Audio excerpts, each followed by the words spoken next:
इस धरती पर सबसे ज़्यादा मेहनत करने वाला जीव गधा और खच्चर, जिसको बोला जाता है, कहा जाता है, ऐसी मान्यता है कि सबसे ज़्यादा मेहनत करता है। ऐसा मैं इसलिए बोल रहा हूँ कि मेरे पास अक्सर लोगों के मैसेज आते हैं, फ़ोन कॉल्स आते हैं कि सर मैं इस इंडस्ट्री में काम कर रहा हूँ, लेकिन जैसे मुझे उम्मीद थी वैसे सफलता नहीं मिल पा रही है, या मेरे मन मुताबिक सफलता नहीं मिल पा रही है। और धैर्य जवाब दे रहा है, क्या करें? कोई मंत्र बताइए जिससे हम आशातीत सफलता प्राप्त करें। तो इस तरह के बहुत सारे प्रश्नों का संकलन होने के बाद मैंने सोचा कि इस पर आप लोगों को कुछ मेरी तरफ से जो वैल्यू दी जा सकती है, सलाह दी जा सकती है, इस पर एक छोटा सा वीडियो बनाना चाहिए। और इस वीडियो के माध्यम से जो लोग लाभ ले सकें, समझ सकें कि कैसे सफल होना है। तो यहाँ पर बताना चाहता हूँ कि सफल होने के लिए और अपने मन मुताबिक सफल होने के लिए इसमें दो चीज़ें हैं। एक तो होता है सफल होना, जो कि एक बेंचमार्क है, एक होता है अपने मन मुताबिक सफल होना। लेकिन आपने जो अपना बेंचमार्क क्रिएट किया है, उस बेंचमार्क को पाने के लिए, अचीव करने के लिए किस लेवल का आपको एफर्ट करना पड़ेगा, किस डायरेक्शन में करना पड़ेगा और कितना फोकस्ड होकर करना पड़ेगा। जब आप यह जान जाएंगे तो आप अपने मन मुताबिक उस बेंचमार्क को अचीव कर लेंगे। आत्मविश्वास, सेल्फ कॉन्फिडेंस और कड़ी मेहनत, मतलब hard work with right direction से आप असफलता नामक बीमारी को मार सकते हैं। इसीलिए मैं कहता हूं कि आत्मविश्वास और आपका राइट डायरेक्शन और हार्ड वर्क असफलता नामक बीमारी को मारने के लिए सबसे बढ़िया दवाई है। ये वो टूल हैं, यह वह स्किल हैं जिसके माध्यम से कोई भी मनुष्य समय के कुचक्र में भी अगर फंस गया है, जो मनुष्य समय के कुचक्र में भी पूरी शिद्दत से अपने कार्यों में लगा रहता है, उसके लिए समय भी खुद बदल जाता है। एक दिन में नहीं बदलता, लेकिन एक दिन जरूर बदलता है, ऐसा मेरा विश्वास है, ऐसा मेरा बिलीफ सिस्टम है। और ऐसे बहुत सारे हमारे जो स्पीकर्स हैं, मोटिवेशनल स्पीकर्स हैं, जो माइंड कोच हैं, बताते हैं, और ऐसा उन्होंने एग्जाम्पल सेट करके दिखाया है। सुव्यवस्थित व्यक्ति वही है जो निरंतर स्वयं का मूल्यांकन एवं सुधार करने की चेष्टा करता है। तो आप मूल्यांकन कीजिए कि किन किन पैरामीटर्स पे आप उस बेंचमार्क को अचीव करने के लिए कितना प्रयास कर रहे हैं और कितने प्रयास में सुधार करने की और जरूरत है। होता क्या है कि जब हम कोई काम करते हैं तो शुरुआत करते हैं, तो एक होता है इंफॉर्मेशन, एक होता है नॉलेज। हमारे पास उस क्षेत्र में सफल होने के लिए इंफॉर्मेशन जो है, क्या वह सही है, उसका सोर्स क्या है, इसको जानना बहुत जरूरी है। क्योंकि अगर इंफॉर्मेशन आपको गलत मिल गई तो परिणाम भी गलत ही आएगा।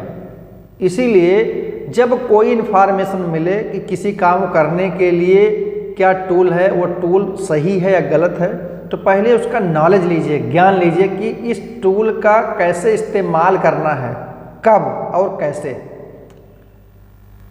जब इस बात का संज्ञान हो जाएगा तो आपको वह टूल इस्तेमाल करने का तरीका मालूम हो जाएगा कि कौन सा अस्त्र कब और किस समय चलाना है। इसीलिए कहा जाता है कि a skill is better than valuable a degree. Degree मिल जाना, किताबी ज्ञान लेना, वह अलग बात होती है। किसी चीज़ के बारे में नॉलेज लेकर के उसको स्किल्ड तरीके से काम करना उस पर और सफलता पा लेना ही उसकी निशानी है कि जो हम पाना चाहते हैं। जो परिणाम होता है ना, वो उत्सुकता में नहीं, प्रयासों में झलकना चाहिए। हम जो प्रयास कर रहे हैं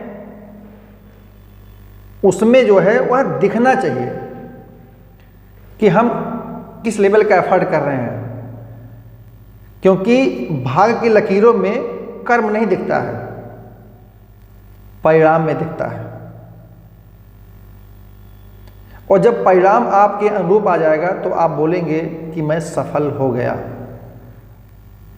इसलिए छोटे छोटे स्टेप में अपने मंजिल की तरफ आगे बढ़ें और एनालाइज करें कि हम पिछले जहां से शुरुआत किए और अभी जहां हैं, क्या उसमें ग्रोथ है या नहीं है।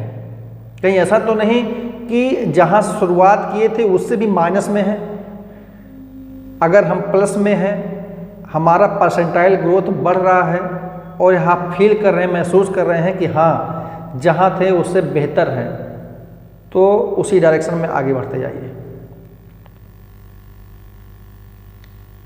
ठीक, क्योंकि देखिए हो सकता है ऐसे बहुत सारे लोग हों जिनको घर में विरासत में सोने की कलम भी मिल जाए, मतलब बहुत धनी है, बहुत संपन्न है, किसी चीज़ की ज़रूरत नहीं है, लेकिन उस सोने की कलम से लिखना क्या है जब तक इसका ज्ञान नहीं होगा तो सब व्यर्थ है।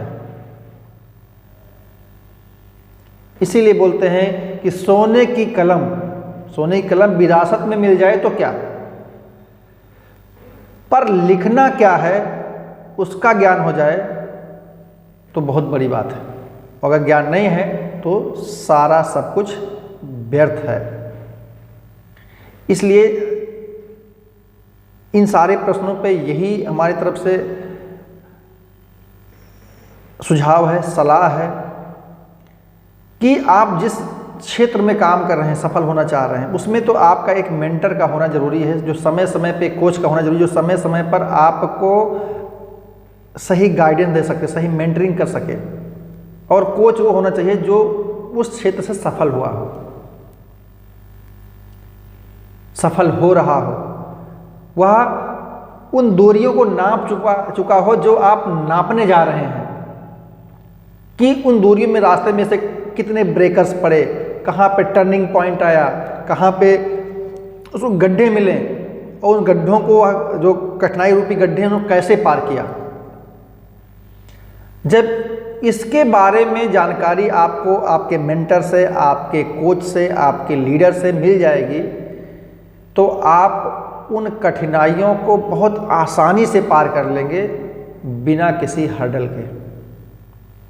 इसलिए लाइफ में एक कोच का होना, एक सलाहकार का होना बहुत ज़रूरी है।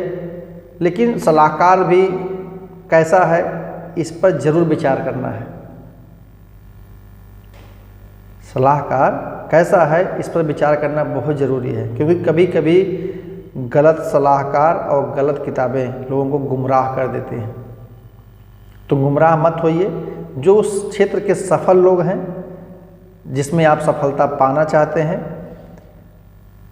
उनसे सलाह लीजिए, उनके बताए हुए रास्तों पर चलिए। सफलता आपके कदमों में होगी, एक दिन में नहीं, लेकिन एक दिन जरूर होगी। इसी आत्मविश्वास के साथ ये जो साल चल रहा 2023, इस पर आप अपने जीवन के उन स्वर्णिम सालों में, स्वर्णिम अक्षरों में लिखिएगा, ताकि 2023 याद रहे कि आपको किसी ने मेंटरिंग की थी, किसी ने गाइडेंस दिया था, किसी ने सलाह दिया था, ताकि उस मेंटर, उस कोच, उस गुरु की गरिमा बनी रहे और आप जीवन में सफल हों। धन्यवाद।